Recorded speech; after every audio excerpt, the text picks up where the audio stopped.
အနုပညာမှာစံပြဖတ်တဲ့မြမထိတ်တန်မင်းသားမြမရုပ်ရှင်လောကမှာတရုတ်ဆောင်ပိုင်းနဲ့ပတ်သက်ရင်ဆရာတဆူလို့တင်စားရလောက်အောင်ကြာရဇရုပ်ကိုအသက်ဝင်အောင်ဖန်တီးနိုင်သူကတော့အကယ်ဒမီနေတိုးပဲထူပါတယ်ရခိုင်ပြည်နယ်မန်အောင်မြို့ကနေရန်ကုန်ကိုတက်လာပြီးအနုပညာလောကရဲ့ထိတ်ဆုံးကိုဘလို့ရောက်အောင်စူးစမ်းခဲ့တယ်လေဒီနေ့ဗီဒီယိုမှာတော့နေတိုးရဲ့ဘဝခီးလန်းနဲ့မတိသေးတဲ့စိတ်ဝင်စားဖွယ်အချက်အလက်တွေကိုတင်ဆက်ပေးသွားမှာပါရှင်နေတိုးရဲ့နာမည်ရင်းကတော့မောင်နေလင်းအောင်စပိုင်1980ခုနှစ်မှာမွေးဖွားခဲ့တဲ့သူဟာ1999ခုနှစ်ဝန်းကျင်မှာမော်ဒယ်လောကကနေအနုပညာခြေလှမ်းကိုစတင်ခဲ့တာပါအစပိုင်းမှာတော့ TV ကြော်ညာတွေနဲ့ music video တွေမှာတွေ့ရတတ်ပြီးနောက်ပိုင်းမှာတော့ video ဇာတ်ကားတွေစတင်ရိုက်ကူးခဲ့ပါတယ်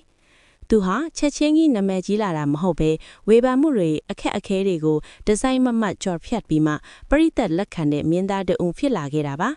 နေတူးရဲ့အောင်မြင်မှုမှာအထင်ရှားဆုံးကတော့အကယ်ဒမီ၄ဆုထိပိုင်ဆိုင်ထားတာပါပဲ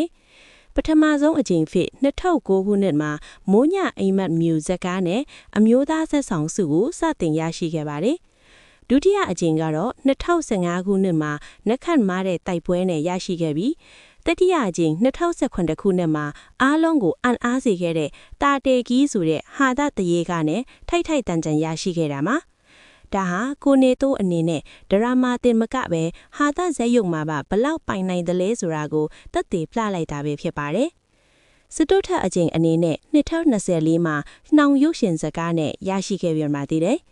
2025ခုနှစ်အတွက်ကတော့မြစ်လက်တက်ပေးမဲ့ရေစည်းကကျန်းတဲ့ရုပ်ရှင်ကားမှာအသိန်းစက်ရုပ်နဲ့ပရိသတ်ပေးလက်ရင်ထဲကအကယ်ဒမီကိုရရှိခဲ့ပြန်ပါတယ်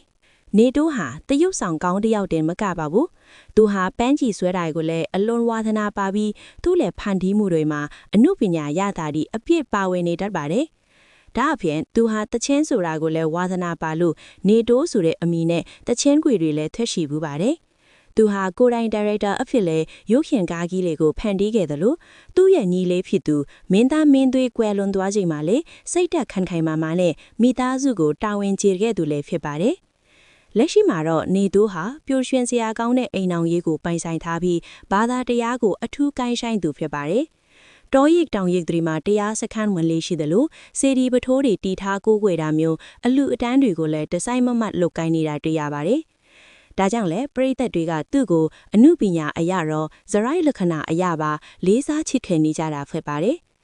ကဲပရိသတ်ကြီးတယ်မင်းသားကြီးနေတိုးရဲ့ဇာတ်ကားတွေထဲမှာဘယ်ဇာတ်ကားကိုအကြိုက်ဆုံးလဲဆိုတာကို comment မှာရေးပေးခဲ့ပါအောင်နော်